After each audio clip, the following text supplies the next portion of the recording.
What is going on? What is going on, all-terrain nation? Whether it be two-wheel drive, four-wheel drive, it does not matter what you drive. Well, tonight it kind of does, because this is your all-terrain nation, and I'm your host, David Boyd. What is going on, everybody? We just got to watch the exciting, fast-paced videos of Bronco Nation there, and well, let me. Oh, sorry. I was like, "Where's the sound coming from?" What is going on, everybody? We just got to watch the exciting and fast-paced videos of always something's going to go wrong here. Bronco for me, Nation so, there, and we'll just there's where the sound's coming from. You guys probably couldn't hear the double talk, but I could. But what is going on, man?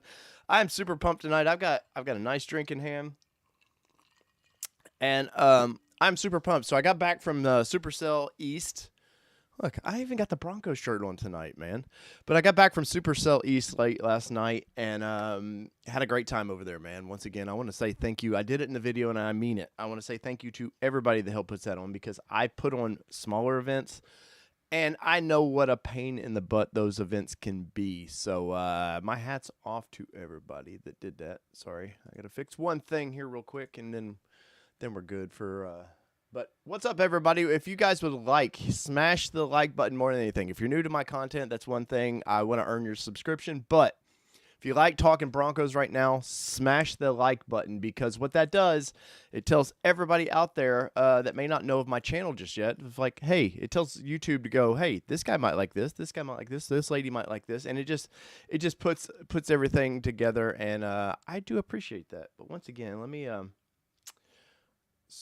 sorry, everybody.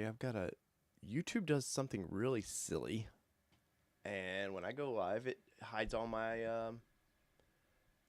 my tags for these videos, which is kind of upsetting, but it is what it is. And being a small-time guy, just trying to do this right, it's makes it a little more difficult. So, anyways, it says they're there, so we'll just go with it. Anyways, all right. So, Super Cel East. If you guys were not able to go and have questions or comments or my opinions of things, please drop them in.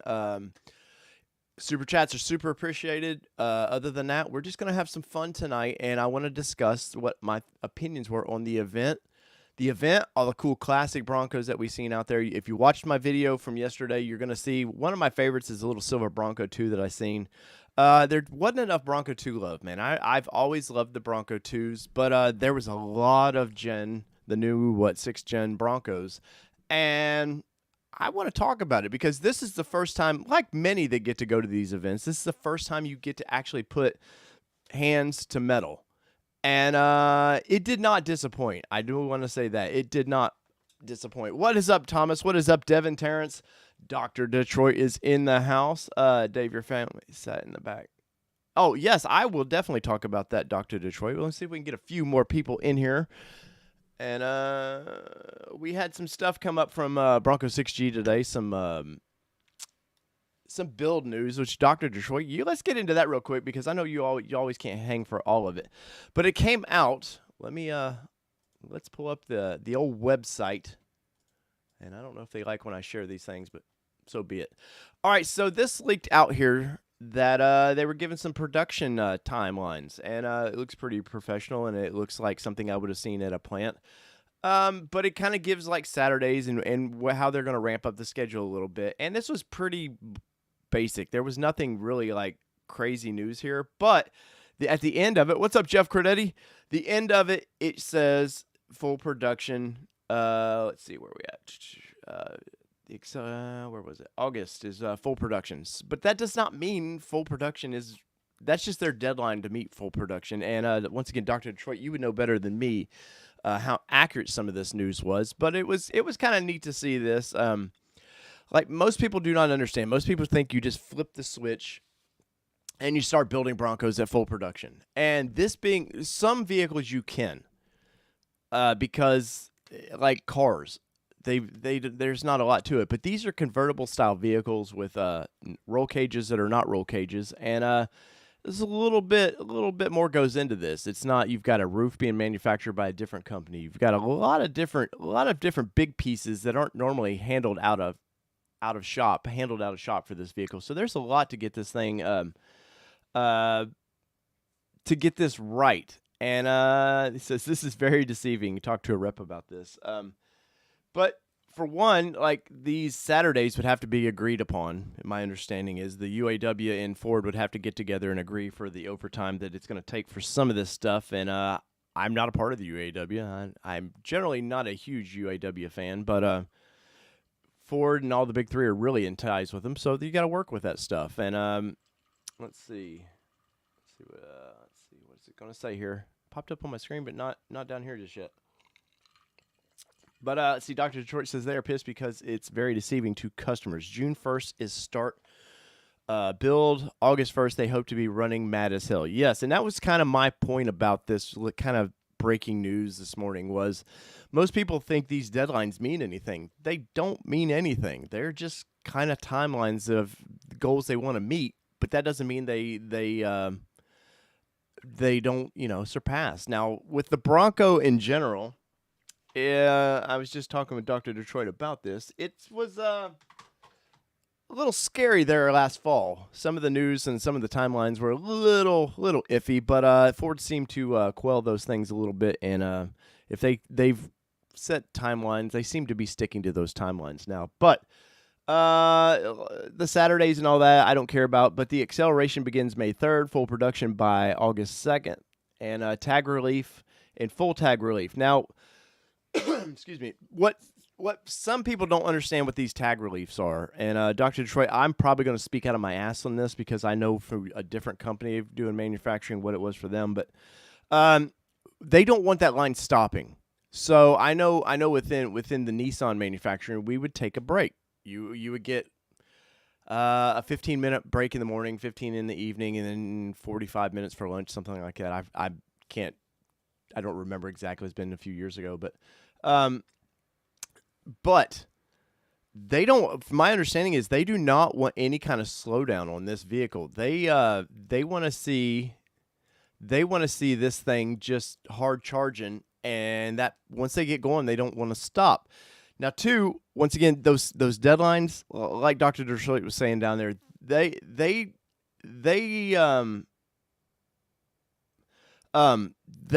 want to reach these goals, but I have a feeling by June, as long as everything production-wise, there's no issues, they'll take a few of these out every so often. They'll run them on a test track. There's bumps and stuff. They want to look for rattles and stuff, just production issues. And once you're good with that stuff, unless they get feedback from dealers saying, hey, this is happening, they're going, man. They are not stopping. Now, I think some of the next part of what come out here on Bronco 6G that was slightly confusing to people was how many vehicles this plant builds per shift. Now, what I'd read was 600 per shift, and people were like starting to do the quick math. 600 times this, twice a day is 1,200 times. And it's like, no, my understanding is 600 vehicles a day per shift. And they build the Ranger on this too. And let's not act like the Ranger, they don't sell any Ranger and it's like one versus whatever. The Ranger sells pretty well right now, so they're not gonna ignore it. But at the same point, they got a hot vehicle that they've got to turn and burn on these things. So I'm kind of excited to see where we're going with this stuff. Oh, I gotta fix my chatty there. Sorry, guys. I'm very excited to see where this is going with this stuff, but let's read what Dr. Detroit has to say here on some of this. So tag relief means the line does not step. That is correct. Let's see. True, but we are banging them out. So Dr. Detroit, I know you're within the plant. Did what do you think? Just, I don't want exact numbers because, for one, I don't want to get anybody in trouble. But what do you think? What do you think the numbers are? How many Broncos to Rangers do you think will be going down the line? Because I don't know your manufacturing plant that well. Is it just a one-line plant or is it a two-line plant? I know where I worked at Nissan, we had two lines. One was a car line, one was a truck line. Now, obviously, these are both truck lines. But I'm assuming it's a one line and they're all going down the same plant. But anyways, pre-production will be job one. So yes, Job 1. Those that don't know, all the manufacturers call Job 1. That's when they're launching that vehicle. So that's their date for that. And I know within Nissan right now, they're having a problem getting the Pathfinder to Job 1. And it's just some silly manufacturing issues. Let's see. Detroit says 9-1 Bronco. Wow. Well, I guess 9-1, man, means that you need to crank those out because they took over 190,000 pre-orders, and my understanding is they've got 100,000 commitment orders right now. So, and they are not going to build 100,000 Broncos this year. I hate to say that. If you're one of the lucky ones that's already gotten your email, congratulations to you. I'm totally jealous, but I raise my drink to those that have gotten their emails already. It is very hard to get those vehicles because a lot of people don't also realize, I know they'll build vehicles and they'll start pulling fuses. They want to make sure what's failing, what's not working right. It's not just as simple as just plugging everything in and it always works. They have to know, there's certain things you have to know and anticipate. There's problems they're anticipating, guys. Trust me. Ford knows there's going to be some hiccups with this. There's going to be some Broncos that go out that there's always the first 6-month problem of, well, this worked in trials, but for whatever reason, mass production, it doesn't work. There's going to be hiccups, which is why I want one of the first vehicles, because I want to document some of the hiccups, and I want to figure out some ways to work around those and show you guys how to do that. But let's see, if you decided that you said 100K Broncos, yes, this plant could almost be Bronco, Dr. Detroit. If they build this many for say that the numbers don't keep going down, and say Jeep is building, what is it, 200,000+ Wranglers a year right now. This would be a dedicated plant for Bronco, and I could see them shoving Ranger down to Mexico. I could see that because this style vehicle, I don't think they want in a foreign market right now to be built. Just that's the way it is. There's a lot to this vehicle, as I said earlier, but it is all about the Broncos. Anyways, I wanted to get to. I just wanted to talk about that for a minute. If you're new, didn't hear about the production stuff. It is what it is. But somebody asked, have I gotten my email just yet? No, I have not gotten my email just yet, and it is a big bummer that I have not gotten my email just yet. But it is what it is, and I'm a day 3. I'm a later afternoon day 3, so I don't. The timeline is weird, and people don't understand that. People, where you live in this weird Amazon culture, I ordered it, I want it now. These vehicles were always going to get VIPs first. Your influencers, all that stuff. They're going to get them out to press. And then they're just going to do like they've been doing. They're going to pick and choose each dealership. They want to spread these around to dealerships, which is, it's been obvious kind of how I've seen some of the orders go, that it's definitely being spread around. And after that, then they'll go down that list. Let's see. Defcon Dave says, I have a 4-door Badlands Sasquatch Cactus Gray on order. They told me to expect it this time next year. Wow. When did you order that, Dave? When did you order that thing? Because that is I've been waiting almost a year for mine. Or when I put my deposit down. So we've got that anniversary coming up, and hopefully I get my email by then, because if you're in a day 2 or a day 3 to day 5, then if I don't get my email by July, we're all going to be Christmas time Broncos. And, you got to ask yourself, too, would it bum you out that you were a day, say, 5 to 15? Would it bum you out that you didn't get a 21? Because if, honest to God, I know 22 is going to get some cool options that 21's not had or is getting. I can't say had. They're not out yet. I think if it came down to I didn't get my email by November, I would be plenty happy with a 22, and let me reset my options that may be out there, some new colors. But we all want these things early. So, anyways, that's what it is. Let's see. Dave says a few weeks ago I wanted to see it in person before ordering. I got you there. And there's no shame in that game, man, because it's hard to it was, the reservation was $100. Now, to a lot of people, $100 is a lot of money, and to a lot of people, $100 is chump change. Doesn't mean anything to them. So, and it was refundable. So I know out of those 190,000, I'm going to say there's a good 10 to 15% that were never going to buy that. They just wanted to tell their friends, "Hey, I reserved the Bronco. I got my number." After that, they'll bow out. Brad says he's got a day 2 order there. Congratulations, sir. Kevin says, I'm a July 18th, and I have a production date of 6/14, and I'm a Canadian order. Well, welcome from Nashville, Tennessee. My Canadian friends. I have lots of friends in Canada, as I like to call it. And obviously, once again, they're trying to spread those out. So there's going to be some Canadian orders that are going to get shoved up that way. Now, the border's kind of weird right now, so who knows on that stuff. But I was able to get through the first couple of hours. I ordered a first edition, think I would be the first, and I just stuck with it. Dr. Detroit, I want to ask you this.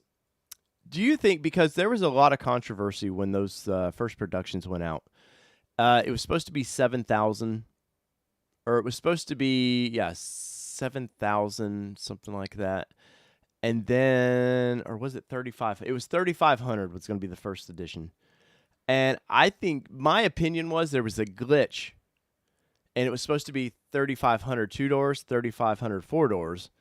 And I think there was a glitch because Lord knows Ford's website was it wasn't expecting what it got. I think that that's how it was supposed to be, and they just had to kind of eat crow and go, oh, no, it was 7 total, so whatever y'all ordered. Let's see, 10:30 reservation, 2-door Sasquatch Badlands. You are hopeful for this summer. James, let us know if you get that this summer, man, because that would be awesome. Once again, I'm not jealous of anybody. I say I'm jealous of people, but I'm truly not, because I want everybody. We're all excited about this thing, which leads me to where I was at this past week was Super Celebration East there in Townsend, Tennessee, which is just right outside of Gatlinburg and Knoxville, Tennessee. And I was supposed to be over there for the whole event, Wednesday through Saturday, and my part-time gig is I'm a softball coach on 2 teams. I'm a glutton for punishment. I coach girls softball 10U and 13U teams, and luckily, I guess I'd say luckily, I had a game come up that Friday, so it just killed my plans. I was supposed to be over there with Bronco Battalion and help my friend Heidi out with all of her booth, which once again, I want to say hats off to Heidi. Heidi went to this event with Bronco Battalion, which she sells clothing and she does social media stuff by herself. And she was at the fall event, so she knew how big this event was going to be.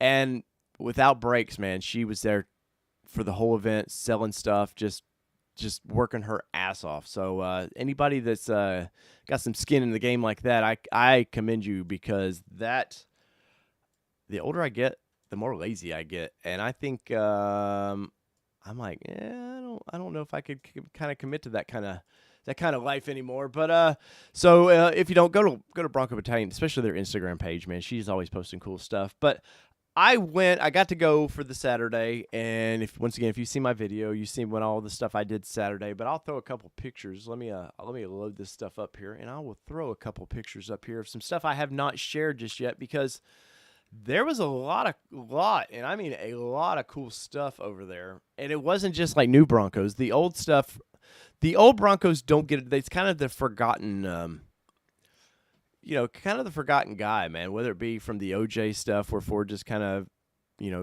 just bowed out. And that full-size market was sort of dying. If they weren't, they already had a 4-door bigger SUV. The Bronco, nobody really wanted don't you tell me I don't know if this is going to work great. But they had something for that platform, and the Bronco just kind of wasn't needed at the time. But they brought, Ford did not want to bring the Bronco back at all. They did not. They fought about this. They just did not want to bring the Bronco to us, and people kept going, why? Why are you letting Jeep have all the sales? Even other brands like Toyota, GM, Nissan, who had all built really cool SUVs, off-road style SUVs, have all bowed out. Now, we had the gas crunch and all that from the late 2000s, and then the market collapsed and everything, and it was probably a job issue. But it just didn't make any sense why they were letting everybody just kind of just have it. So finally, they heard everybody, and they're like, okay, in 2017, we're going to build this thing. Sorry, I'm stalling of sorts because I'm trying to get this image to pop up. If they would ever pop up. Being a one-man production is sometimes fun and sometimes not so fun because all these are high-res images and they're not wanting to load up. Oh, well. We'll pop up my video from this, and we can watch that as it's doing its thing. Once again, I apologize for not being so professional here at the moment, but it is what it is. All right, bam. Let me capture this real quick, and I'm going to bring it over to you because there is some cool stuff that I want to share from this. Once again, I'm going to get y'all's questions in just a second too. I apologize for being so unprofessional here. There it is. All right. But so I know Dr. Detroit's told me that you're on the VIP order. Of course, you work for the manufacturer, so it would make sense that you are on that list. Anyone else get that first day email and excited by it? All right, so there we go. I'm gonna let that play through. You're gonna see some stuff as we're talking, and let's go from there. Bring this up. There we go. All right.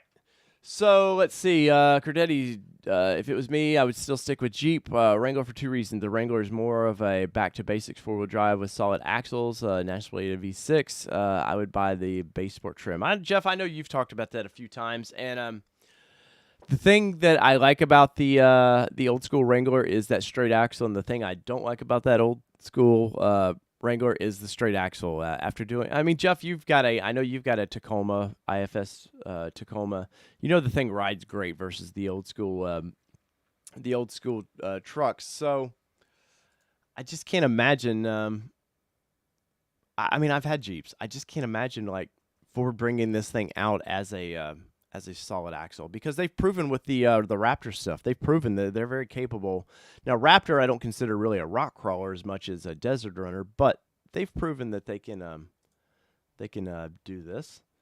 But so Celebration East, here's my wife. She's having to eat a little crow because she did not like Cactus Gray, and Cactus Gray in person, there's two colors that do not do justice on film or in pictures, and it's Cactus Gray and it's Antimatter Blue. For whatever reason, they just do not film well. Antimatter Blue, I was looking at, they had the gas cans there. You couldn't tell one from the other, the way the sun was hitting it at the time. I like the antimatter when you see it, that cool reflection that you get where it's a little hint of purples, but it's the blue. Looks great. Here's a base model that was very much a base model, and those seats are actually very nice, though. I actually like the cloth seats and those things, but other than that, no color to it, no charm, is what it is. But the thing that stood out to me, I got to see a first edition. Now, Dr. Detroit had asked me, did you get to see the navy or the pure blue seats? I did not. It's the red. I've got a rapid red Bronco in my photos on Instagram, and I've posted them a little bit everywhere, but the Rapid Red looks great, and I think it had the black leather seats in it. Other than that, that was the only first edition I seen, but a lot of Badlands. I seen that one black base, Big Ben. There was a couple Big Bens that were driving around on the trails. I got to do time in the Badlands, four-door Badlands with the hard top, which did not have the sound deadening, by the way, and it was very noticeable. Now, I don't anticipate the sound deadening is going to be like, oh, make it super quiet. But if you've never had a Jeep hardtop or soft top, get ready for a little bit more road noise than you're probably used to. And I could hear, my wife had pointed this out, and it's in this video. I could hear around where the top meets the door wind noise there. Now, could you feel wind coming through there? No, but you could get a pretty good amount of wind noise, and you hear it in the video. That was very obvious. What else was obvious? Lots of legroom in the back. Dr. Detroit was asking me to talk about that. The back of this thing is very spacious. Now, I wanted to see the seats in photos. It's the way their bracing is under the rear seats. Just in photos, I didn't know, was it going to be cheap or not. Very nice, very sturdy. I actually got to sit in a black diamond like I'm picking up. Very impressed with the marine grade leather or the marine grade vinyl. It's not like normal. I will say this: it's not like normal boat vinyl where it feels rough. And normal boat vinyl, it's made to take years of abuse, of sun abuse and stuff. These obviously are made for a little bit more comfortable ride time. It's a little slicker than I noticed. It was smooth, I guess, is how I should say it. But very comfortable. I'm very happy with that part of my purchase. The one part of my purchase, well, here's the bumper. So I still have problems with this bumper. Very hard bumper. I was surprised. I thought it might be a little more tin-like than what it is. The bull bar, once again, is a waste of time. If you're spending $300 or whatever that costs, it's a waste of time, man. You see it right here in the video in just a minute. Look, it adds no outer protection. For pedestrian crash ratings, they can't have something stick out. So it's about looks, and that's about it. Now, when you put the optional winch, we've not got to see. That's one thing Ford hasn't really shown us lately is the optional winch plate that goes on that. How they're gonna kind of work with that a little bit. It may be one of those deals where it's only bought from a dealership and it's strictly off-road use only, so they're not liable for anything, which I would say is probably the case. Here I'm sitting in a which one was this one? This is a black diamond. And I liked it. The dash color, I was a little worried about the dash color. The digital photos, the renderings that you see on Ford's Build and Price website, do not do these things justice at all. I mean, any of these trims, even the base, does not do these things justice at all. And Ford would be smart to somehow to figure out to get real pictures of those things to put on their Build and Price. Once again, Cactus Gray and Area 51, it makes it a little difficult to tell. I know there's been that problem with Cactus Gray where they've edited the color a couple times trying to make it look more like it. And honestly, I think both colors do look like it that they've monkeyed with. But the problem being is it depends on the light. If they're like right here, it was very shade out. The colors look different than when it was very bright out. All right, so Adam D, I've gotten that question a couple times. I am 5'8". Now, my seating position, I like to sit very close because I don't like my arms stretched out. So I know I got this question a lot. People were DMing me, "Hey man, how's that seating position?" I really didn't monkey with it too much, to be honest. That was in that part of the video. It may have been the second or third one I got in. So I was still trying to, honestly, some of it was gauge how much Ford would actually let you play with these things, which there was no holds barred on these. You could get in them, do whatever you want with them. The only thing I didn't do that I kind of wanted to do was snap the fenders off. But once again, I don't want to piss off the guys over there. I don't want to break their toys they're trying to display. But 5'8". Once again, I like a very a close. I want from just years of off-roading and just probably too aggressive driving, a little bit of racing. You have more control the closer your arms are to your body. So that's why I do this seating position like that. Terrence, I've got a picture of a white one. I will dump it on Instagram right now for those that are interested, because I don't think I've dumped this on any social medias. The white, I like a white vehicle. I think obviously they get dirty, it is what it is, but for something, it's that stormtrooper look. I don't know. There's something about a white vehicle, and I could not talk my wife into one. She wanted that Area 51. I wanted Cactus Gray. We ended up choosing Rapid Red just because, for one, I think the Rapid Red is a classic color. I've said this time and time again. I think the Rapid Red on a classic 60s era looking vehicle is a classic look, and that's why I like the Cactus Gray too. I think it's kind of that period correct color. And I just couldn't get her to bite on that. But once again, the white, I'm launching that right now. I'm gonna get that up on Instagram. So if you guys are interested, go over to allterrain_nation_ all_terrain_nation_media.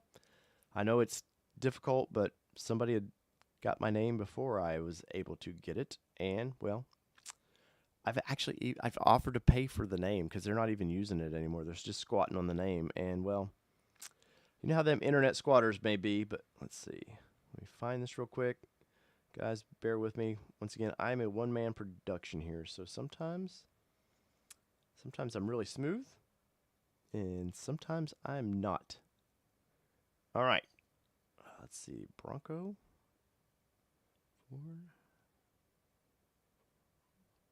Sorry about the tags. It's a quick post, but I want to share that out. So there you go. But the white looks really, really good. White with black tires, especially big, beefy tires on those things, just looks great. I don't remember which edition. I think it's a.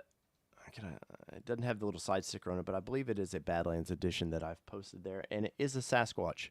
I will say this for those that are on the fence about Sasquatch and not getting a Sasquatch. Say you're getting the Badlands, which you can get with 33-inch tires, versus the 35s. Now, I want 35s. It's just where I'm at. I want to make sure it was geared for 35s from the factory. I'm going to ditch those tires really quick, but I wanted 35s. I will say this: the 33s I rode in my video that you see me riding around in this, and in the thumbnail of this those are 33s.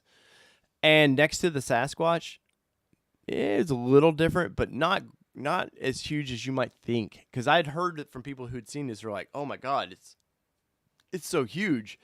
And the only thing I can chalk that up to is people that just aren't used to lifted vehicles or vehicles on larger tires. And 315s too are not a great. The 35s can vary slightly. It's I guess a 305 depending on the wheel size, somewhere in there. But 315s are probably, I guess, maybe average size for a 35-inch tire. But they look great. In the video, there's my daughter riding in the back of this thing with my wife back behind me. This had the optional roof. I don't know what they call this rooftop. I can never remember what they call this, where it's an optional second part that will pop off. That I believe they're not building just yet. The plastic, guys, you hit on that plastic, you can tell it's substantial on those roofs. Very, very nice. Very, very pleased with the quality of those tops. The color of those tops fits a lot better than that early stuff we've seen as well. If I ain't drunk and drinking, come on, dude, come on in the Bronco train, man. All aboard, buddy. Everything about these things are amazing. And now I come from my last couple vehicles have been Nissan Xteras because I kind of wanted the older school built SUV. And jumping up on some of these things is very, very nice. This right here in the video is really cool. He put it into rock crawl, and it automatically, you see the rear locker popped on. I don't know if I probably got it edited wrong there, but there you go. You can see the sway disconnect just pops on automatically, and it still doesn't connect the front lockers, which I was happy about. I was a little worried that if you put it in rock crawl mode that it was going to just give you everything. I like the options to do it myself, and generally, depending on what you're crawling on, your front wheels are the first things to connect, so I would probably pop that on until I felt like I was going well at my deal, and then pop it off, because front lockers, if you've never used one, make it hard to turn. So when you're turning, you're going to turn that thing off. But the rear lockers are easy buttons, man. And I've done some pretty extreme stuff, and you hit that locker, it's easy button central, but they can also get you in a lot of trouble. So, guys, if I've missed any of your questions, I'm going to scroll up here in a minute. But let's see. M says, what did you think about the ride height of the SAS without running boards? Not bad. I didn't feel like when I got in and out of them. Once again, I'm probably the wrong person to ask that question because I'm used to lifted vehicles or full-size trucks, and I guess I would equate it to getting in and out of a full-size truck. More than maybe if you're used to a smaller, maybe the Bronco Sport. If you were kind of that size vehicle, very noticeable. If you're used to maybe like an F-250, I'd say very comparable to getting in and out of that. Now, they have the grab handle there, which is, I'm 5'8". I'm no giant by any means. Definitely that grab handle is nice. But most people usually grab the steering wheel to kind of pull themselves in with. And I have a feeling that one on the side, maybe other than when you're on obstacles, grabbing that with one hand on the wheel, if you're bouncy or something, might be cool. But I think on the driver's side, that handle is going to be a waste of time. I will say riding up front, the one that they had by the phone charger there and where it's labeled built Michigan Bronco little badge, very handy. And even on the side door, the one it's on the passenger side because you're not grabbing a steering wheel, super handy. But as far as getting in and out of these things, I think it's fine. Now, people are going to dump 37s on these things pretty quick, and I may be one of them, and then you're really going to notice. But the rock sliders that I want to get into that now. So the rock sliders, whatever you call them. Once again, just like the front bumper, the quality of those I was very impressed with. I've seen some of the FJ Cruisers used to come with I forget what they called their off-road trim. But it would come with some rock rails that were damn near 10. They were just garbage. And then I'm not talking about steps. I'm talking about they came with factory rock rails. These, you could ding on them. You could tell it was substantial. The one thing that I do not like is that they are mounted to the body. And over the week, I'm going to post some stuff where I show the mounting points on this. Ford claims that you could drop this thing on a rock. Shouldn't be noticeable. Can you high lift your jack off point for this? Maybe. Jack off point. It'd probably be okay, but I like rock rails that protrude out a little bit, and you can use them as a step. So if you're interested in those rock rails, or right back there. Here, let me. I'm gonna rewind this just for a second. I'm gonna pause it when it gets to this on this old school Bronco. So give me just a second, because this goes right in what I'm talking about. Come on, Alex. What is the $1 million questionnaire? Boom, right there. All right, so those are body-mounted rock rails, but I like mine mounted to the frame, but I like them to protrude out like that because if you're ever going around big rocks, it's great for pivot points. You believe me or not, you will, if you're serious about off-roading, you're going to use these things for their intended purposes. Now, the way Ford's done it, where it's just basically under the body, if you're direct drops, they're going to be beneficial. Other than that, they're not doing anything. And I hate... Me and a buddy over at Oz 4-Wheel Drive were talking today about this. I hate that Ford kind of pins you into some options.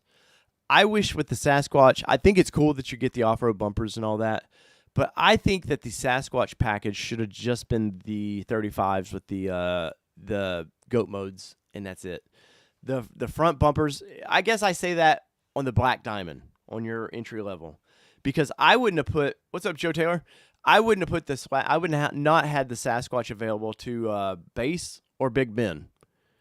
For one, I think there's too many Broncos to choose from right now as is. And if I'm picking on one of yours that you've bought, I'm not doing it on purpose by any means. This is my opinion as a reporter. Excuse me there. But I think you should have done a base. And let me get out of this. A base model. Black Diamond and Badlands. Obviously, you would get a first edition. That's not really a model. And Outer Banks. I would have probably done away with the Big Ben model because there's not enough in a lot of these to push you either way. The base model would have been what it is. I would have never offered the Sasquatch package for that because push people to buy into the package. The base models I sat in were great. And if you think about it, you get a base. The only thing you're really not getting from a lot of the other models is maybe heated seats or, the ability to get in like the mid package. I don't see that as a big selling point. I've seen if you're in this, what's up, Danny? Danny, you want to jump in? Feel free to hit me up.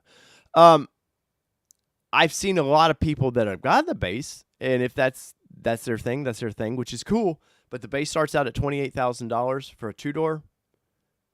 And you should have had the option for a base that and a 4-door, and then force them into the Black Diamond if that's their next step. And then Black Diamond, options if you want the sway disconnect and everything like they've done for the Badlands.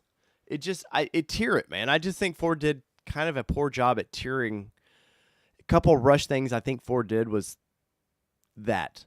And maybe I'm probably, you look at the breakdown of what I've seen online for what people are buying, it's mostly Badlands, Outer Banks, and then it's Black Diamond. The other two models are way. I mean, it's quite a difference. I'm talking from like 60%, 30%. I'm not, the math's not going to make sense, but it's like a very like 5% that's buying that.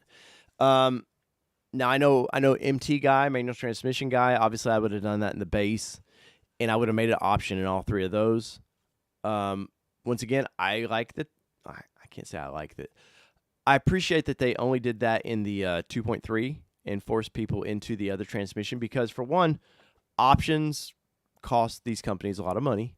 So, and as we've seen in the breakdown of sales too, the V6 dominates sales right now of the 2.3. So people wanted that power.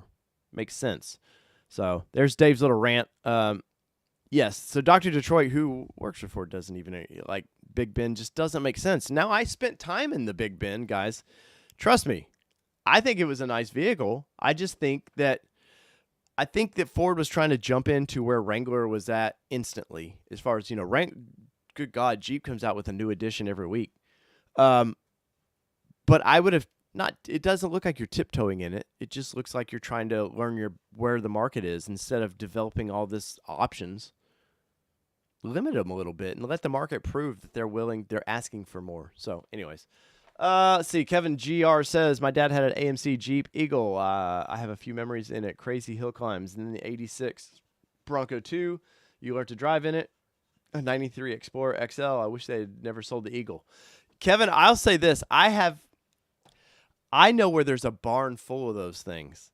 And if you're new to that, those AMC, those Eagles were basically Jeep cars. Like almost damn near the same underpinning as the Jeeps were at the time.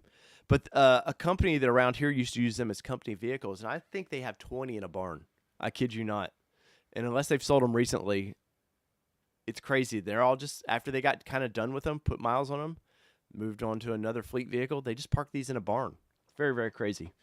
Let's see. Oh, Danny says he's in the middle of making dinner. Danny, you better have a drink in hand, though. Cheers, Danny. Thank you for your service, sir. All right, so bring your questions now. I'm going to look through the what y'all have posted. If you have specific questions about what I've seen at the Bronco East, they had everything there. Unfortunately, only had one Rapid Red, and it was one of the vehicles they were using for test rides. And honestly, I was trying to get into that. I literally was trying to make where I could get into that vehicle, and sadly didn't get a chance to do that. But I did get in. It was the Area 51 in the thumbnail of the picture I dropped. Let me do this. I have a way. Sorry, just dawned on me. I have a way to share some pictures with you guys. Bam. All right. So I'm going to do this on the fly once again.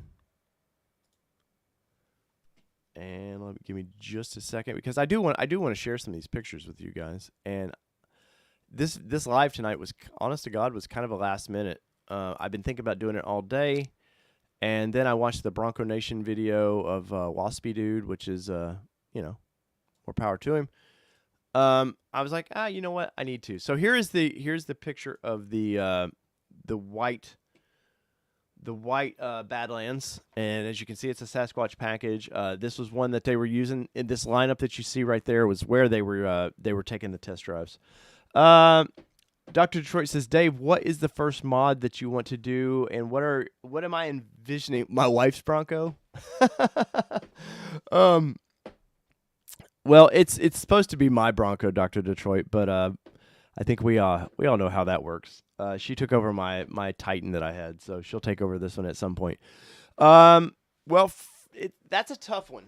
So I think I talked about this on a show or two a while back that obviously I want to review it and kind of give my where I think it's at. So I'll ride around probably a few weeks as it is to kind of give like an honest review of where it is. And after that, I think probably tires, Dr. Detroiters, is my first my first mod to this thing, just because especially after seeing these tires perform, they perform in the mud. I didn't have any complaints about them. I'm just a BF Goodrich guy. But so the only thing that I can't decide with is, since this is not really a daily driver for me, it's a semi. My wife works from home. I have a company vehicle in my other job. I can't decide if I want to do the KO2s or the KM3s. I've ran KM2s in the past, and I've ran KOs and KO2s on vehicles, and I love all of them. So I can't decide on that. Do I want to just kind of have the mud terrain look? And mud terrain tires perform very well. Or do I want the more of the all-terrain in the KO2s? You guys let me know what tires you guys would put on it. M says, how is the windshield compared to the Jeep? If I had to, if I guess you're asking from a seating position. And the power of the internet. I can post some pictures on my Instagram, and people who follow my Instagram are going to be like, why are you just randomly, without any context, posting pictures? Let's see here. Let's do this. Nah, I don't want to post that one. I tried to get a couple pictures of that, because I knew this would come up eventually. And I will say the glass to dash is disappointing. It's very functional. Like, there's nothing about it that I was like, oh great, I can't see out of this thing. But having driven old school Jeeps a lot, the glass, you got a little more glass to dash. And well, this is more like H3 Hummer, or Hummers were my impression of it. Trying to keep it a little lower. You know, you're already lifting a vehicle. It's a big box for another reason. Ford did a good job on the glass not being flat, so it's curved, so you are getting a little bit better aerodynamics. But ultimately, I think I made the comment in that video that it was something that I was definitely kind of taken back by, because I wasn't expecting it. I won't say to be bad. All right, this picture really doesn't do it justice either. I'll post them. Let me post them up in a little while, and I'll with some context. If you guys will follow my Instagram, I'd appreciate that. But it is definitely, you can see the hood very, very well. So the trail sights are, I will say this, the trail sights I thought was kind of gimmicky in videos. Give you a great idea of the end of that hood, which is nice for off-roading. But in the seating position, I felt fine. Till you get out and drive them and learn vehicles' sort of blind spots, and every vehicle does have slight blind spots. Jury's out on that, but it was workable for me, if that's a long way of answering your question. Let's see. But compared to the Jeep, I still think the Jeep has just a little bit more glass right now. Let's see. How is the headroom, legroom compared to the Jeep? Very, very identical compared to a Jeep. Once again, my family's not giants, so when you see me kind of where my seating position was, like I said, I didn't get it dialed in, but I do like to sit closer to the steering wheel. So that means there would be plenty of legroom for whoever sits behind me. But I will say, I can't say in the two-door because I didn't get to ride in the two-door, and I didn't get in the back of a two-door. But I think the four-door, I think there's lots of legroom. The only thing I can imagine that's going to be a pain in the ass is the Molly panels. And, of course, Jeep's done this. This is nothing new. But it's hard plastic. And in the old school days where kids didn't wear seatbelts in the back of the vehicles, I could see some knees going into those plastic panels and hurting. And even maybe in a crash somehow, maybe that could hurt a little bit. I don't know. It depends on where the seat position is. But that would be my only concern about it. Let's see. Carl says he ordered the Outer Banks until he rode in one in Moab. The sway bar disconnect is a game changer in so many ways. Yes, that I will say this, after riding in a Badlands and getting to see how that works, both my wife, she brought this up to me. She goes, so can we upgrade to the Badlands? And I was like, oh, well, I've already put the order in. Now, I haven't got the email and my VIN number, but I don't want to screw myself up in the line of things. Plus, if I remember right, it was about a $4,500 upcharge. I'm just pulling these numbers out of my head, but it was a little upcharge, and I didn't want. I don't know. Sorry, go through these vehicles. All right, so there's the Cactus Gray. That was a 2-door soft top. It had the best top on it, which I say in the video, I had to eat crow about that best top. I've dogged that thing on here, and not for quality. In pictures, I don't like the fastback look to it. And when you see the 2-door next to a lot of the 66, the early Gen 1s, it makes perfect sense. It fits into that vehicle. And I say in that video, I had to eat crow. Also, this is, I believe, an Outer Banks, if I remember right. It's hard to tell because they put these Sasquatch packages with the metal bumpers, and you can't tell anything apart. But you can see the steps on there. I will say those steps are nice as well. I wouldn't want to use them in off-roading, but they're very nice. Let's see. Adam, how is the visibility, the hood from the driver's seat compared to a Jeep Tacoma? You're currently in an 06 Land Cruiser, and it's super easy to know where all the corners of the rig are. I will say something that the Bronco, I brought this up before too. The Bronco, if you took the front and you put a Jeep front end on this Bronco, they're so similar. You would never know from, honestly, the tail back. You would know, but dimension-wise, you would just be like, oh, okay, I kind of know the vehicle.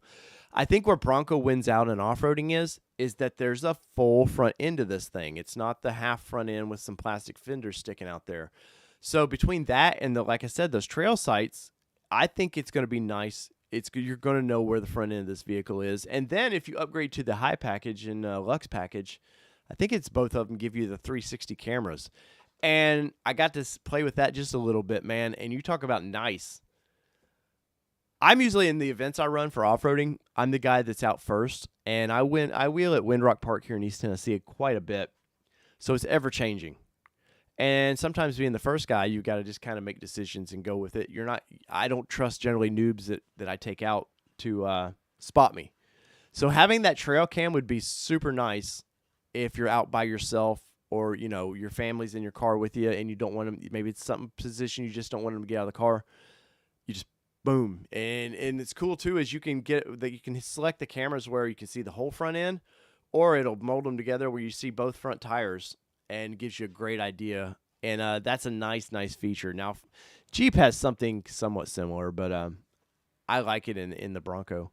But as far as overall position, I see no problems with this thing as far as knowing where you're out on the trails, because the hood it's a pretty big hood.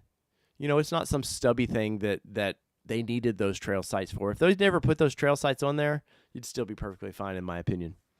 See, I forgot to mention in your video, did you have any regrets on your order after seeing it in person? That's a good question, Em.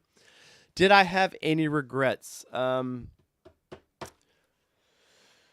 at all. The only thing I've said this many times, Cactus Gray was my first color choice, and it's the second overall color choice between people that have ordered theirs. So clearly people like that as an option. My wife, we seen the Area 51 in person on a Bronco Sport and did not like it. It turned us off. Whatever it is about that particular way the shape is of the vehicle, I was just like, you know what? It's just no sparkle to it. No metal flake in that. It's just a very base color paint. Even the Cactus Gray is as well. We saw the Area 51 in person. We had changed. So when the order time came, and I've got some order videos, my build and price videos, where I went through the process of like back and forth. What do I do? I will say once you see the Area 51 in person on the Bronco, it's pretty freaking cool, man. So I'm still very happy with my Rapid Red pick. But seeing these two other colors in person just makes you go, oh, man. And even my wife, I only got a partial in the video. Even my wife saw the Cactus Gray and goes, we may have made a mistake. And she told me that a couple times. So I was like, oh, I could have had the color I wanted. Because I'm a 60s guy at heart, man. I love that color. But let's see, anything else that stood out to me that might make me regret it? My bad. I guess because I'm a black diamond, I'm a middle tier guy. I can't think of anything offhand that would make me regret it. Now, once again, if in the package of stuff, if I could have done without the metal bumpers, because I'm going to replace those anyways. But I'm probably the 5% of the people who will do that. I think a lot of people that buy these things will never modify them. Maybe put a CV or something in them, different tires and wheels. But that's probably the extent to probably 80 to 90% of the people that buy these things. I wish Ford would have put a different tire on there, and I've been pretty vocal about that.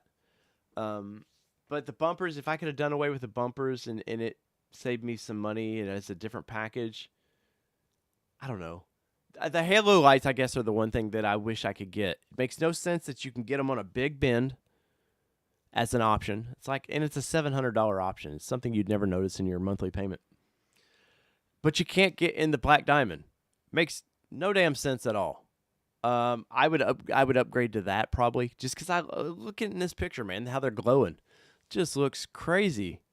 But I don't think there's any regrets. There's a couple things that I'm gonna do another comparison of now that I've done some time in the black diamonds versus their Rubicons, and I might point some things out there, just A and B in. But no, I think I'm very happy with my purchase. Or potential purchase, till I actually get to purchase it. I can't say that, I guess. But no, I think overall I'm very, very content with it. I know there's that V8 crowd out there that wish they would have put that Coyote in this thing. You're lucky you get a Coyote engine at all anymore, a V8 engine at all. So, especially Mustang guy, you better be happy you're at least getting it at all. Let's see. It didn't bother me for the camera once you put the winch on. Oh, yeah, Kevin. So winch placement let's get into that a little bit. And this is something that I knew was coming up, but seeing it in person really, really shows this. Winch placement. We've seen the 4-wheel parts bumper that they did. We've seen the ARB bumper that we've did. We've seen Ford winch plates that they do, and they all look like the winch was an afterthought. And they're not. But with all these safety features that they're putting in all these vehicles now, and some of this is about to become mandatory too. A couple years down the road, it's not even going to be the lane departure and all that. It's going to be forced on every manufacturer. That if you look, it may be hard to see, but right here, there's a sensor right there, right where you'd want to put your winch. Because you want to keep your winch low and as in as possible. That damn sensor is just right in the way. And you can see it in 4-wheel parts bumper they designed where they got a big hole there. You got to put the winch on top of that. That's kind of a bummer, I guess. Other than that, I can't think if, those cameras... People want that stuff, man. And like I said, I think 80% of the people never off-road these things, even though they're very capable. People just want to feel that they've got a badass vehicle, and it makes them feel badass. So, unfortunately, yeah, the cameras and some of that stuff suffer if you actually want to use these things for their intended purpose. Dr. Detroit says, I do not see what the big deal is with the headlights. They're both LED headlights. It's just a cool glow to it, Dr. Detroit, man. It's something special, and it just makes you kind of makes you want that something that I can't have right now. So there'll be some wrecked. Trust me, there's going to be some wrecked Broncos pop up, and junkyards will charge a premium for them. But you'll be able to get some of these parts pretty quickly. Grills, the grills, since they all work together, I imagine those are going to go for a nice penny too. Let's see. What's up, Angel? Let's see. I have first day reservation, Black Diamond Sass, Cactus Gray, and have not received the email yet. Have patience, man. Have patience. There was a question. Where was it? Did they show us the GPS trail maps at all? They did not. They did not show that at all. I don't. My understanding is those aren't going to be available at launch either. That a lot of the Ford mapping stuff is it may be 22 before you see a lot of that stuff. So some of that stuff is like I know they wanted to get all this information out to sell the vehicle, and they sold a lot of them. But some of this, I think that they were speaking out of their ass a little bit and was like, "Oh shit, now we got to develop. Now we actually got to come up with this stuff." So, but I know Bronco Nation's done some stuff where they've talked to the engineer that's handling a lot of the mapping. But my understanding is there's a pretty big delay on that. So, but no, they didn't show us much. And where was the question? But legroom comparable to GPS. If anybody asks to, if you're curious about legroom and you're a taller person, go get in a Jeep, any of the Jeeps. It's very comparable. Now, dash layout and stuff is different, but as far as the steering wheel to seat, it's going to give you a good idea. Just don't buy that Jeep. If you've got to hold tight. I've seen so many people that cannot wait. I don't know what they acted like when they reserved one of these things back in July. Maybe they thought they were going to get it in August or something. But I've seen so many people going back to Jeeps. And I have to say, I almost went and bought a Jeep in January because I was getting kind of frustrated with how Ford was handling some of the stuff. But hold tight. Bronco Nation, come on. Let's hold tight on that. So Kevin says a winch is the first thing he's getting for his. Kevin, are you doing the Sasquatch package as well? Yes, trail turn. There's a great question, Javi. Trail turn, very, very impressive. Watching that thing, and at first, me and my buddy over at Lifestyle Off-Road were talking because we do a lot of the same wheeling together. It was like, that's just gimmicky. When would I ever use it? And the switchbacks. There's one switchback where you're pointed, you're looking, I can't imagine. You're just looking at a drop-off, and it's the worst switchback they've got, and it usually takes like a 2 or 3 point turn. I have a feeling that with that, you could pivot right into the turn and like it was nothing. It was very impressive, but as far as, it's not a feature you're going to use all the time, but it is a cool off-road specific feature. I would not use that on pavement at all. By the way, guys, do not use that on pavement. I'm telling you. Who got their email? Let's see. Oh, nice, man. Nice. You got your email. That is awesome. Congrats on that. So you're excited about.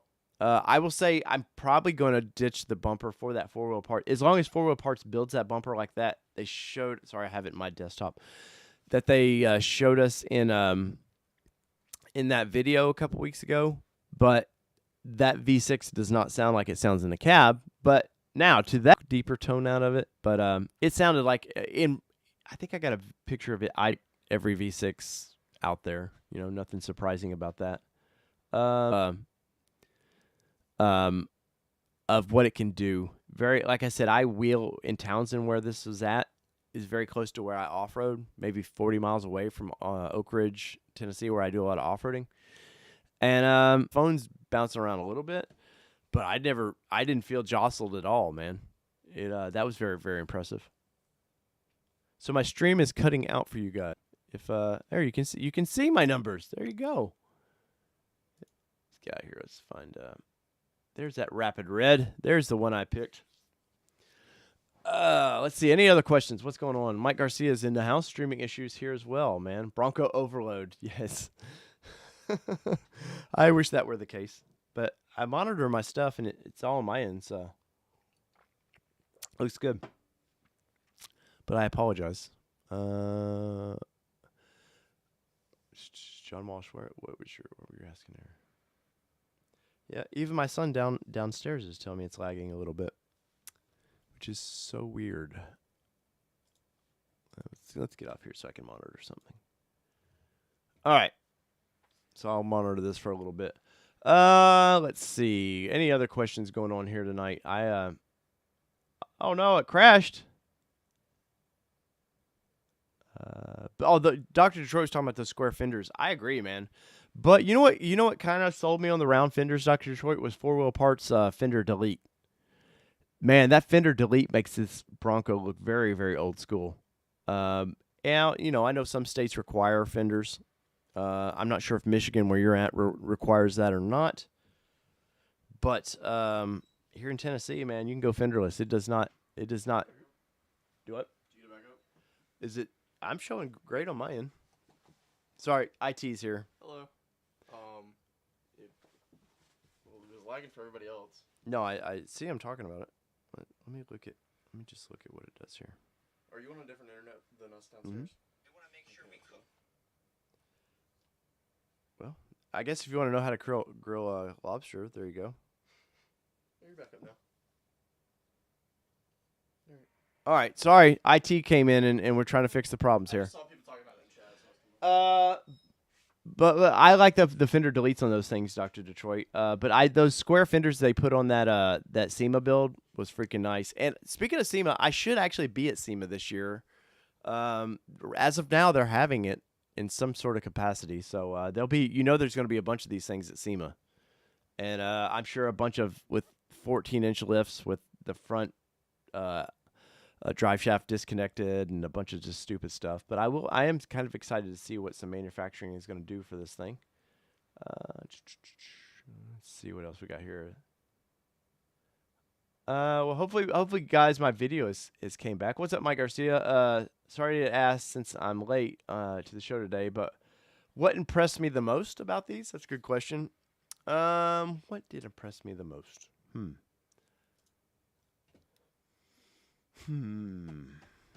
That's a tough one. What impressed me the most? Let me say this before I say the impressed. One thing that bothers me about these things, and you're gonna see it in this. Let me pull this back up. You're gonna see it in this thing. All right. One thing that bothers me is look at the side of this vehicle. Look at all this. Look at all this mud right here. See if you can. I don't know if y'all can see that or not. All right, there we go. All right. Look at all the mud in the door handles. Look at all that mud where this tire is throwing up a bunch of mud through there. So it's like those fenders aren't barely doing anything. So I know with mine, as soon as I can get it, it's going to get paint protection film. I'm doing the whole thing. I'm not playing around with it. A lot of times you can just do the fronts for rock chips, but since this will be an off-road toy, I'd rather do the whole thing. And that way when I wrap it, because I will eventually wrap mine as well, to make it a little easier to wrap. But that was a little depressing to see that mud. Now, as far as the things that impressed me, once again, the front bumper, which I've taken a bunch of heat for in one of my earlier videos where I talk about all the bolts on it, very, very, very heavy duty. I was surprised how heavy duty it was. The frame under it, Ford had the frame out there like you've seen in every video display they do. The frame, it's damn near a full-size truck frame. It's big. It's massive, and I do not worry about the frame of this thing. I don't know, because there's some nitpicky things that I'm going to go through. I'm going to do a kind of a top 5 video of things I did not like about this coming up in a couple weeks.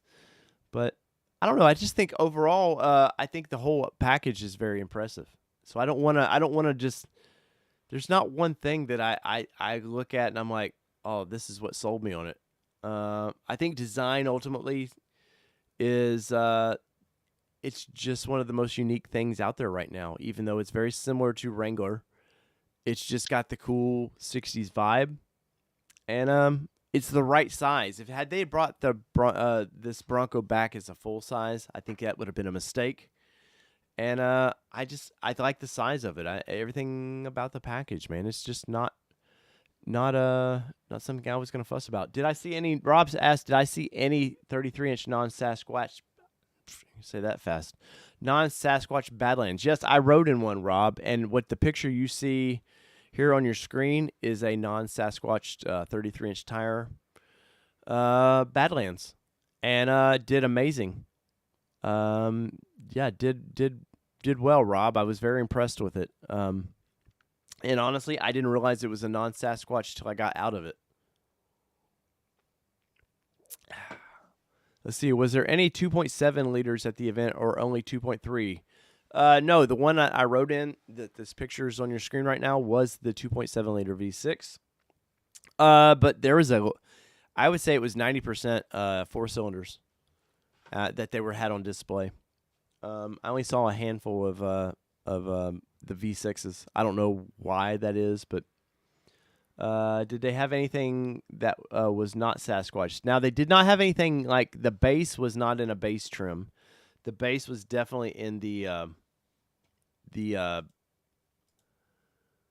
Sasquatch package. And I don't know, I would have brought a base, but everything was Sasquatched almost, honest to God. Obviously, Ford knows that's a selling point to these things, and so I get it. But yeah, I was a little I would have liked to seen a base model and the Big Ben with its 32s, and then you could have brought a black diamond in the or the 32s on the black diamond.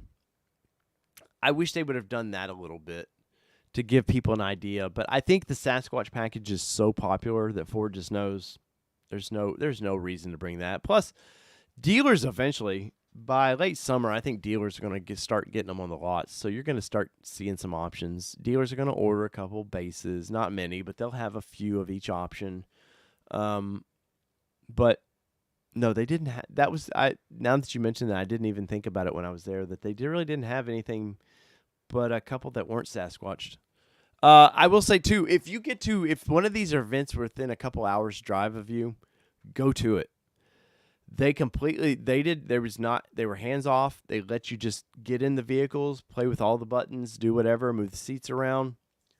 We got to mess with the soft top, which I was excited about, the 4-door soft top where it has the little latch. It's in the video that I posted, the little latch that shows how you do the little kickstand for it, and you can get in and out.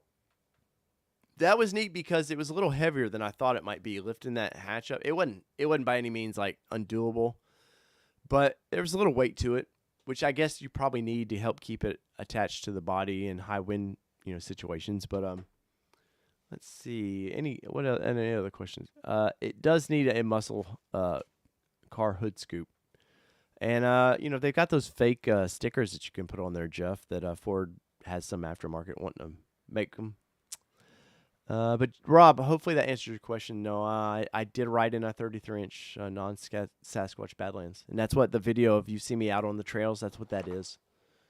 For what I normally do, scoot around the West Desert of Utah. Stock will be fine. When I feel ready for Moab, I'll have some work to do. Chris... Dude, Moab, you do not need a beast vehicle to go have fun in Moab. A rear locker is nice, but I've done Moab without a rear locker. They're so grippy. I mean, if you're in the Moab area, you've probably seen it anyways, but you're riding on sandpaper, man. And I've taken some 2-wheel drive stuff out there and had a blast. So I recommend people who are just getting into off-roading, though, to off-road your vehicle stock. Learn before you modify. Take a vehicle so you learn the what you're doing to it, basically. So a lot of people can just throw money at these things, and they'll take it to a 4-wheel parts or their local off-road shop and say, hey, I want this on 40s, do this and that, and they'll do it for you. But at the end of the day, you don't know anything. What did you do to the vehicle? You don't know, was this a plus or did it actually hurt it? So I'm big on going and having fun in a stock vehicle. Sorry, I'm trying to scroll up a little bit. I don't want to miss anybody's questions. Let's see. Not many rocks here in Jersey, so I went without the Sasquatch. Deep water, though. Yeah, Angel, well, you guys got a lot of water and stuff out there. Plus, I have a feeling that you'll probably modify it anyways. How was the iconic silver in person? Great question. It's great. I like it. I see it on paper, and silver for me I've never liked silver vehicles. But it's definitely a throwback color for there's certain colors that you think of on these the Broncos that you just think are iconic colors for it, and silver is definitely one like that, and it looked great. Now to to colors, let's get into this. Yeah, I'm about out of whiskey. Let's get into one of my, probably in my video that I'll do. This will be the number one thing I think is horrible about the Bronco. Let me in the comments below, and guys, remember to smash the like button to help. That's all I ask. If I've earned your subscription, that's cool. Hit the like button if you're having fun talking Broncos. Well, Shadow Black in person is great, James. If you watch my video, you'll see the downfall of black, though. Like any black vehicle, it's dirt all over it, and it's going to show scratches like crazy. See if you guys can guess the number one thing that I hate about the Bronco. And I've mentioned this in videos and streams before, but I'm curious what y'all think is the one thing that I think is just dumb that Ford did on these Broncos. I'm curious to what you think on it. Max, is that the color you picked? The iconic silver, by the way. If you did, it's a great color. There's no bad colors. There's no bad colors on this thing, man. I've bounced around them all a little bit. I will say too, the gray. I forget the fancy name for the gray, but the dark gray looks great as well. And the dark gray with that molten color top is perfect. You would not want a black painted top, I think, on the gray at all. I think the molten color top that's the one thing that is just like perfect with that. My car's living proof of that. James, Shadow Black in person. Was it flaky? James, I didn't look. I want to answer your question the best I can, but I don't recall it being flaky. I will say this though, because black vehicles generally, I've had so many of them, I just kind of look past them anymore. I had to say I didn't really look deep into it, but look in my video. You may notice in the video because there's some close-ups of the black base that was there. You may notice it. The bull bar. Too many bolts. Nope. Carbonized gray. MCI top. My number one thing about this. Let me pull up the video. I don't know if I have. Sorry, I don't know that I have it on video. I know I filmed something about it that I'm going to post later. But my number one thing is the colors that the model colors versus the actual paint colors. So I was in a Black Diamond Sasquatch two-door they had there.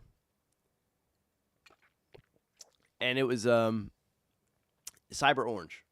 Cyber Orange, once I've seen it in the Ranger, I don't like it. On the Bronco is a great color. And I'm surprised more people have not chose that color. If you look on Bronco 6G, man, in their pie chart they've got, it's actually very low. I'm very surprised because that was a launch color that seemed to grab a lot of people's attention. And for whatever reason, it's not I guess keeping their attention. They've all kind of moved on from it. But so Cyber Orange, Black Diamond, and it's a Black Diamond trim. And what are all the grab handles? Blue. And it's like that electric blue. A lot of the colors it just doesn't look finished. And in the video you'll see in a week or so, I comment that it looks like almost that somebody went to Pep Boys or AutoZone or wherever you go to get parts from, and there's that dreaded aisle with the goofy bolt or the stickers. You can do the steering wheel covers, anything that you shouldn't put on a vehicle is down on this vehicle in this aisle. And these colors look like that to me. It looks like some high school kid it wasn't thought out well. I understand the idea of doing a Badlands in that orange, Black Diamond in the blue. The Big Bend is like a kind of a tan. And for the life of me, I can't remember what Outer Banks is. It looks like it just doesn't look good, especially with colors like blue and orange they just do not go well together at all. They do. What's up, Chris?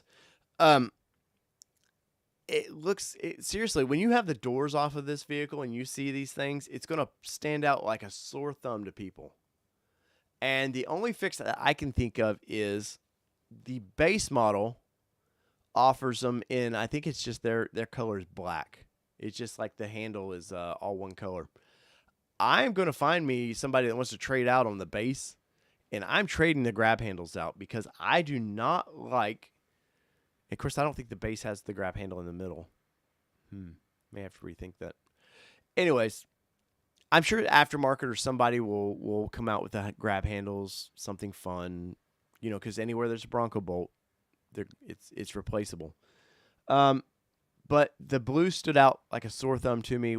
There was another trim that I saw. It's not so bad with Area 51 on the Badlands that I was in, where that orange, but there's certain colors that just do not go together. And why? Once again, I understand that they wanted each trim to kind of have its own special color. And like on the Black Diamond, the little triangle badge, which I didn't see any of the new Sasquatch versions of it, but I like the little triangle badge they do with the Black Diamond till they added the Sasquatch. The Sasquatch is just completely stupid. The Sasquatch is going to make me pull that off of my Bronco. I don't need some goofy outline of a Sasquatch. You could have just put Sasquatch under it. Looks perfect. Like they did on the outer or the Wild Track, which I saw Wild Track in person. Looks great. But yeah, if you look at pictures now, and I don't know if any of you have noticed that yet, but it just, something about it just I don't know.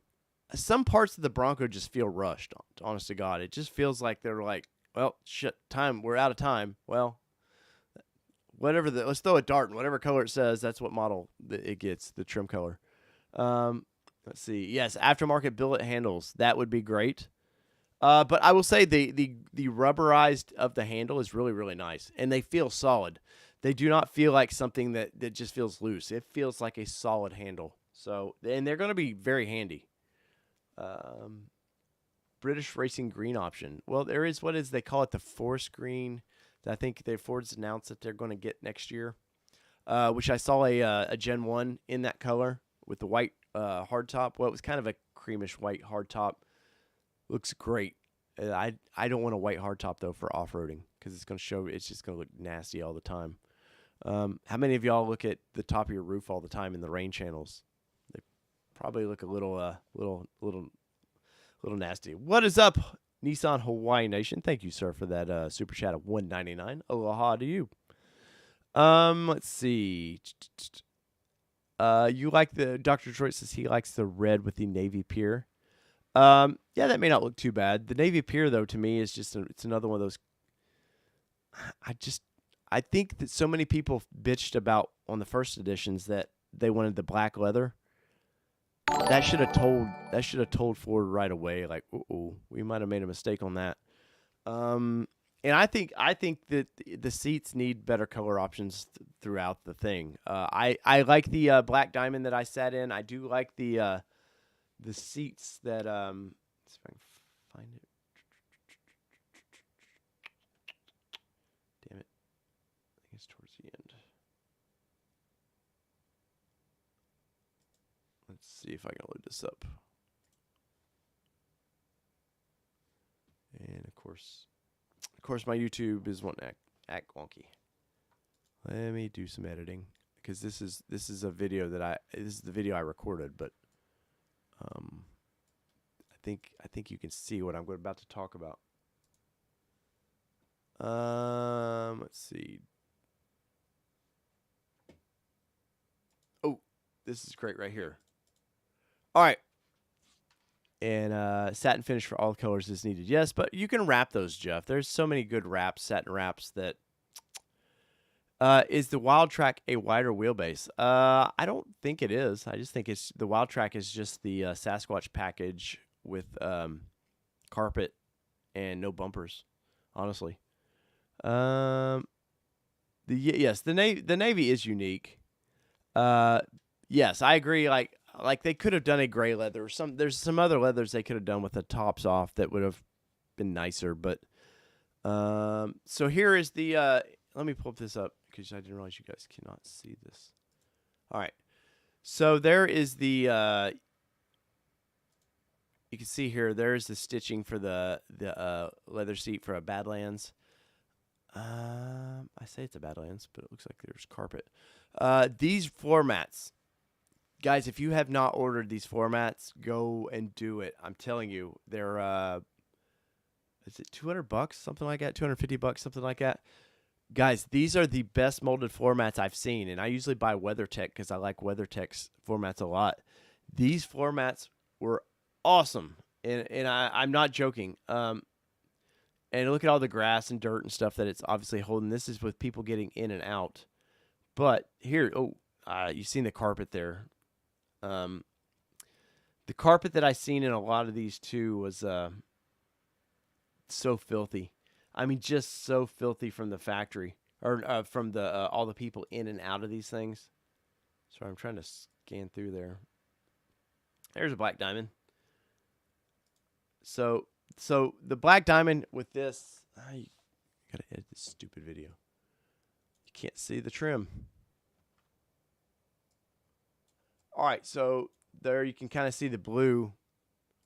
You can kind of see the blue down here with that kind of tan dash. That doesn't bother me as bad as when you see it. And this is obviously a blue vehicle, so it works well with it. Or this might be the Wild Track. I can't remember the colors on the Wild Track. Its own colors. Because I feel like the Wild Track's got the tan dash. You guys in the comments, let me know. I'm sure I'm off on that one, but I'm trying to scan this video real quick. There's a Big Bend right here. So this is the Big Bend driving by me. Let's edit.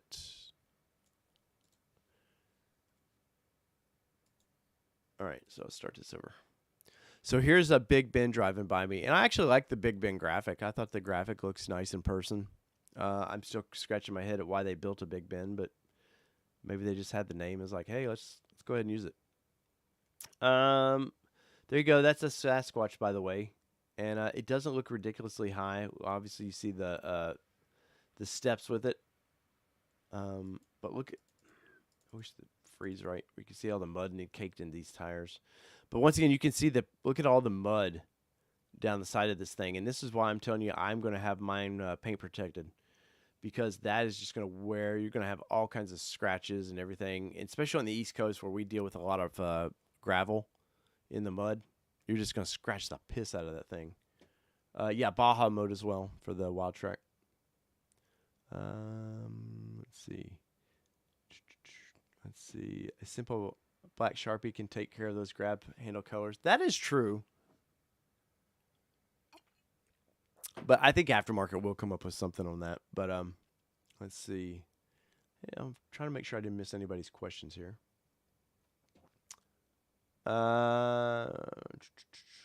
Visibility out. Be warned, visibility out of the front windshield was nice. The windshield's a little smaller once again than I thought it might be, but I was happy, content with it. You can see in this. You go. You can't. Let me adjust this video so you can see it. You can see the curvature right now of the glass too. Once again, the Jeep windows are front glass is just straight. It's flat across. Definitely a little bit better aerodynamics on this thing. The mirrors on this thing, I will say, are a great position. Nice size mirror. I don't think I would want anything bigger, and I don't think I'd want anything smaller. Once again, there's a black vehicle with that molded top. It doesn't look too bad. Buy a base. Terrence says buy a base. I'm not a fan of the base, man. There's my beloved Bronco 2. I love that thing, man. And they had rows and rows of this stuff. If you guys are, once again, I know there's going to be one in Denver sometime this summer. A Bronco West celebration. Fix that for you guys.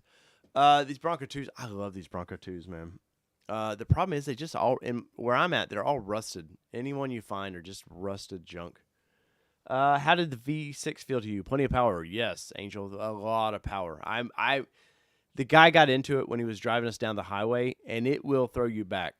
And knowing that V6, that they've hit 500 horsepower in that engine, knowing that there's probably Ford Performance I know is offering a tune.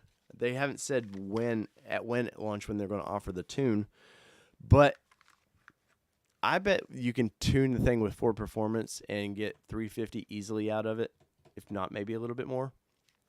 Maybe free up the airbox a little bit, but no, as is, I was very impressed because I was worried that the one I was going to get to ride in was going to be the 4-cylinder, and which would have been great for the channel to me to understand a little bit more about that 4-cylinder. But I was very tickled that we got into the V6, and in the video you can see me, and I comment about the piped-in sound, but you can see me, and I'm not faking it when it pins you back to the seat just a little bit. And he didn't get in it all the way, so because he did it once and caught me off guard when he did it, and I told him, I was like, hey, can you do that again? And he's like, and we had a car in front of us. He's like, yeah. So he just basically slowed to a crawl out in the road and got back into it. But Angel, when did you order yours? By the way, I'm curious. Curious when you did your order. Let's see. Chris says, do you think the 2.3 liter will be enough in a 2-door auto? I do. I talked to some Ford representatives out there, and we were all in agreement. Gearing makes the difference for all of this. And a 4-cylinder can be geared just like a V8 if a V8 is not geared properly, and you would probably almost never know the difference. So I think the 2.3 is fine. And I talked to a lot of the drivers because you could walk up when they were waiting to take other people in there, and they'd roll their window down, let you talk to them. So, and all these guys, the drivers are not Ford employees. So they would talk pretty honest, or I felt like they would talk pretty honest if they didn't like something. And they were all very impressed with the 4-cylinder. So I think it's fine. But I'm an old school V8 guy. I want the biggest engine I can get. I want as much horsepower as I can get. Because I know at some point I'll put 37s on this thing, or maybe 40s down the road. And I might need a little more get up and go. Angel is a 7:14, 9 p.m. Oh, dude. People drove the 2.3 and thought they were the 2.7s until the end of the ride when they were told. I believe that, Dr. Detroit. Chris says he had a TJ with a 4-cylinder. It was fine, not fast, but it did fine off-road. The only thing I've rode in many of those old TJ 4-cylinders. The only thing that I ever noticed with those was once you put 33s on those things, and you better gear it. That was the only time I ever noticed that, especially trying to get up to highway speeds, Chris, that I ever noticed any problem with that 4-cylinder. But these modern 4 and 6 cylinders now, they cast me out, man. I mean, Nissan's got a little 3-cylinder or something that they've hit 400 horsepower in. Now they're not building it just yet, but they've proven that they can do that with such small engines. So I'm if they had only offered that 4-cylinder, I wouldn't have thought twice about it. I wouldn't have been like, oh man, because some of the V6s versus 4-cylinders of the mid 90s, the early 90s, a very noticeable difference. So I think they're neck and neck. Go test drive a Ranger. Tell me what you think. Let's see. Oh man. Oh, and you had gearing, so that's awesome. Yeah. Yeah. So 35s, even with some gearing, at some point you did notice the power band on that a little bit, but that's awesome, man. Let's see. Kevin GR. I live in Northern Ontario.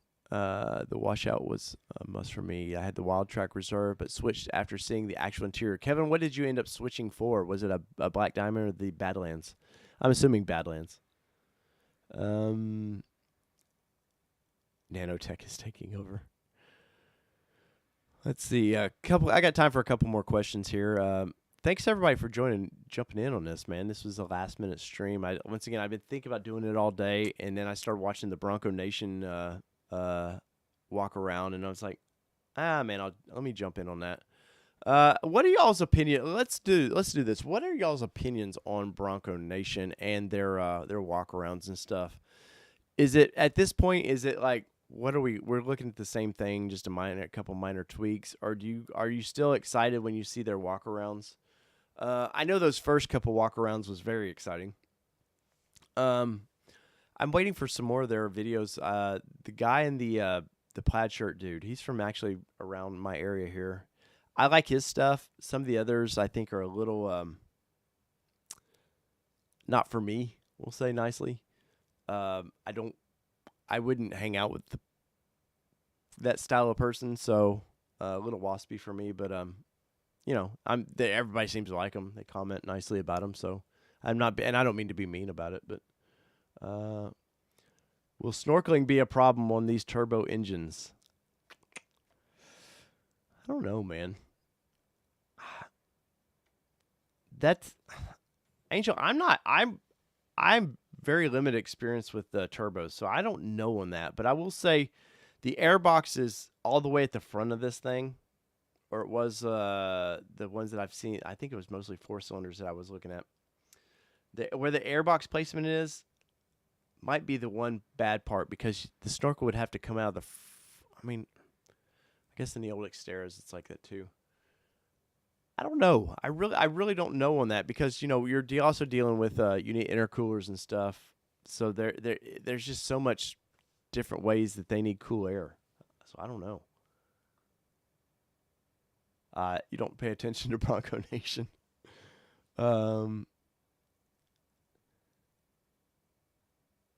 Yeah. Yeah, I agree, Chris. Once you've been in them, it's like, eh. Dr. Detroit, thank you, sir, for coming along and hanging out with me for this hour 40 minutes, sir. I know I appreciate it. Let's see. Yes, I do. I have walk around fatigue at this point too, and I'll say this. I'm guilty of this as everybody else, but obviously I did this. There's certain views I need from the walk arounds and stuff that I do from it. I try to not be as showy when I'm walking around these things and just be a normal person that's excited about vehicles that I want to talk about.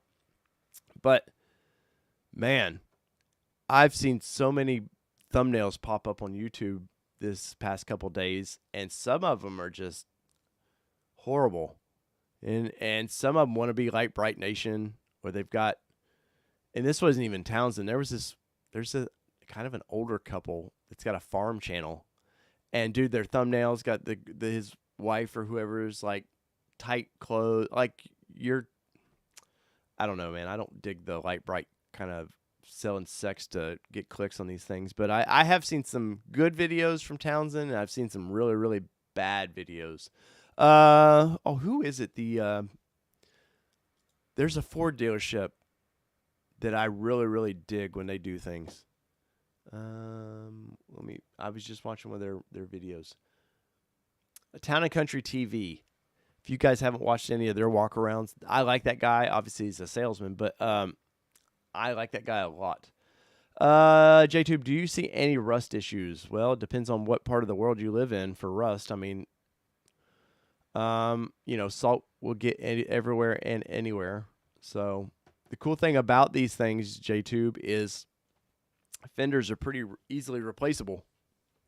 So unless it's the underpans, yes, clickbait. Terrence says buy a base and save the money. Yes, his TC Customs, Dr. Detroit. But the Town and Country guy, I like his stuff a lot.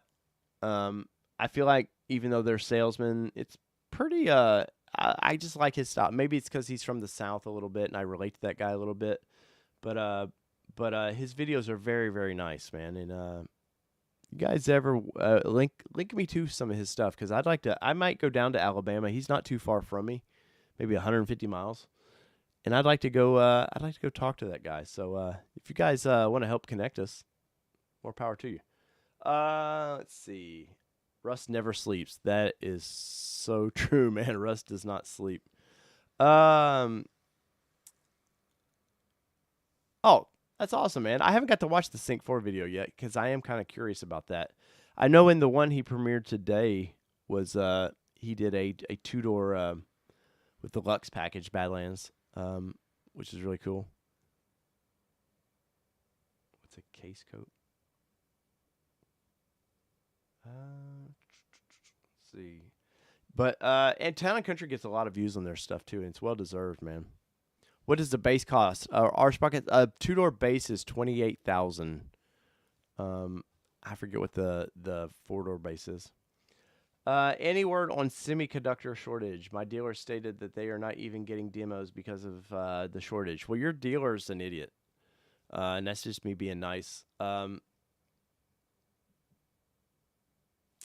Let's see. Let's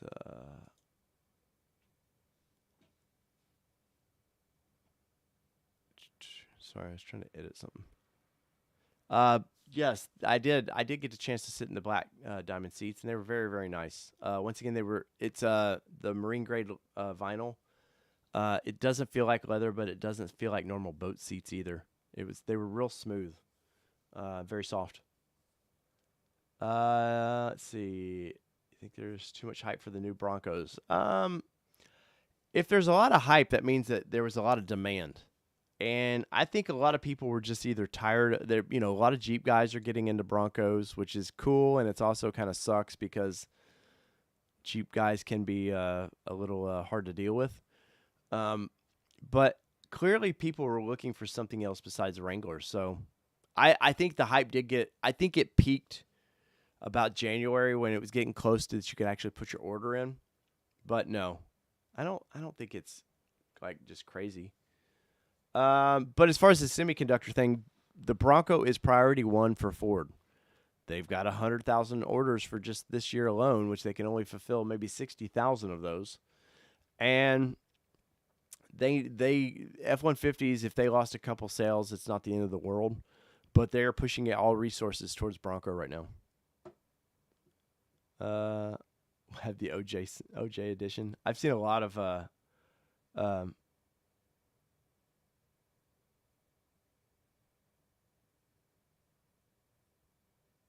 okay.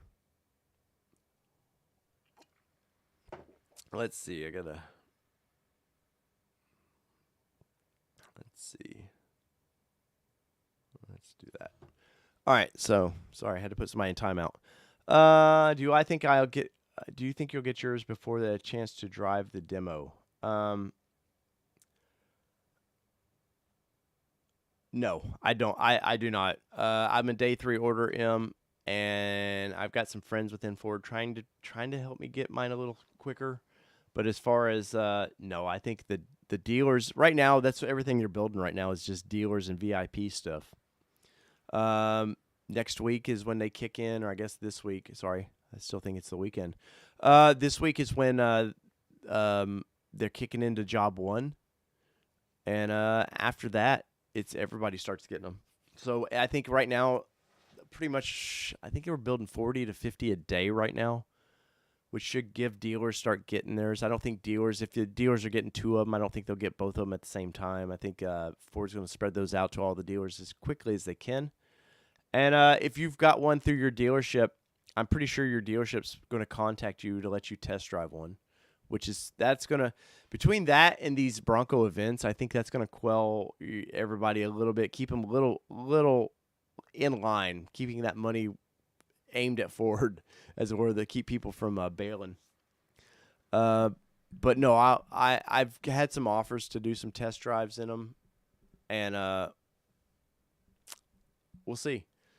I know I'll be in October.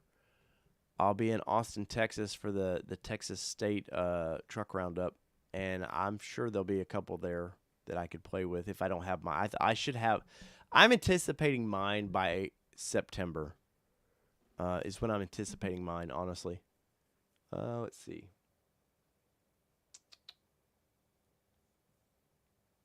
How much will they?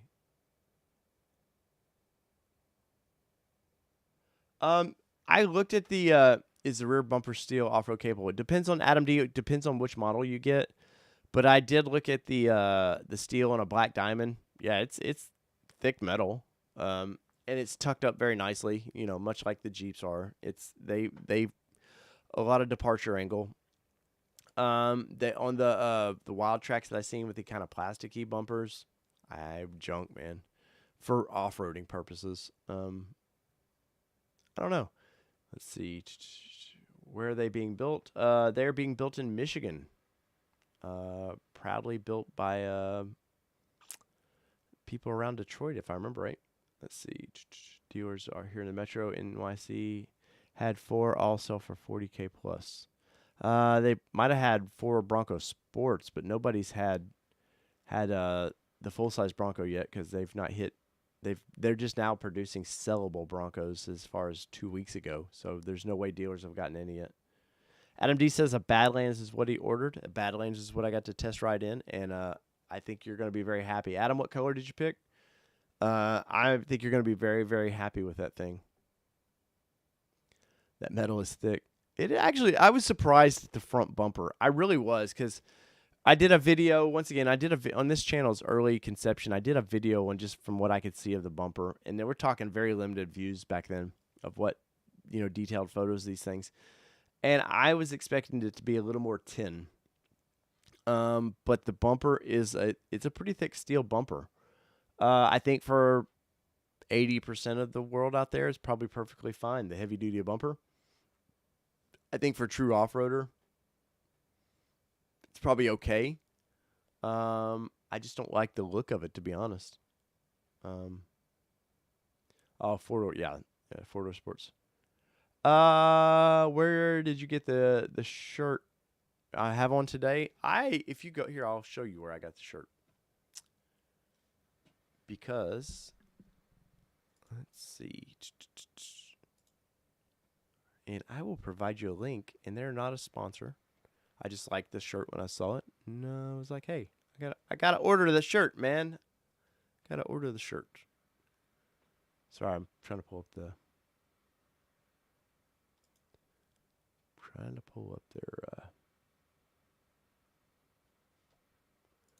website. Of course, it wouldn't pop up. Normally you get hit with every ad that you don't need. Where's my email? There's my email.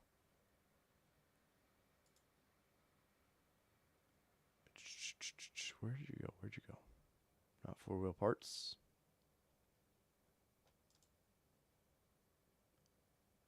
It's gonna aggravate me. They're if you go to Bronco 6G, they're one of the new sponsors of them. Let's see. I'm trying to find their link, because they actually, it's a nice quality shirt too. So, and that's why I would like to, I like to see good companies that make nice things do well. Let's see. Come on, link. How sick and tired are you guys of seeing everybody with a tape measure going out around one of these Broncos and trying to be the first to get, well, here's what the shift knob, here's the size of it, and all these silly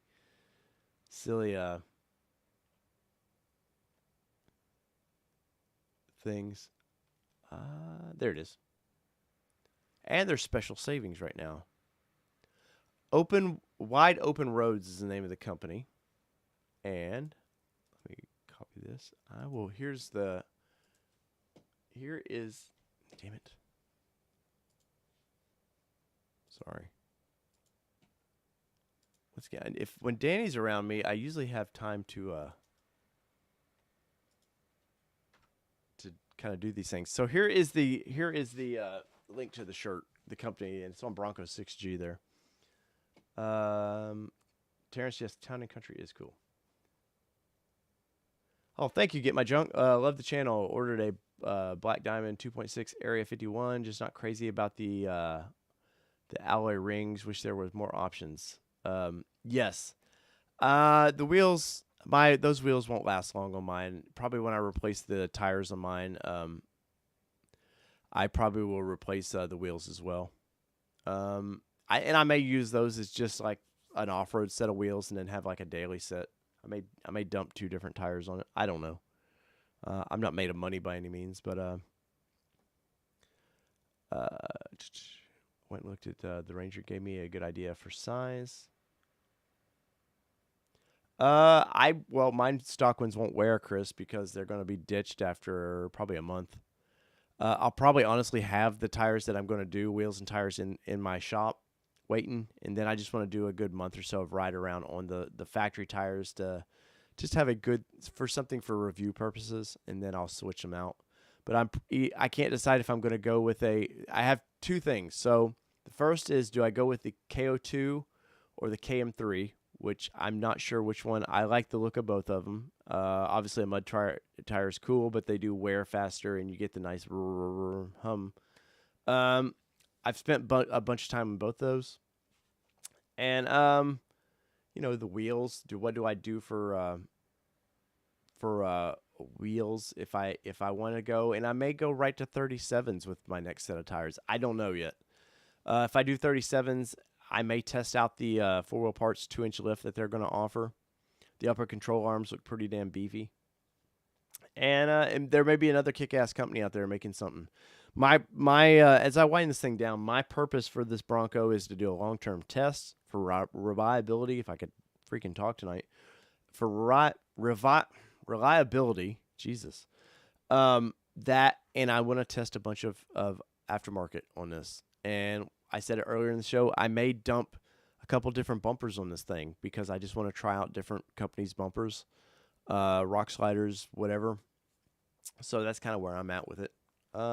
Terrence says, I'm at Cali, have not seen one yet. They're coming, man. I know. I've heard rumors that Texas might be the next place for the group of Broncos to head. I don't know that. That's just what I've heard. I don't have any. It's going to do it.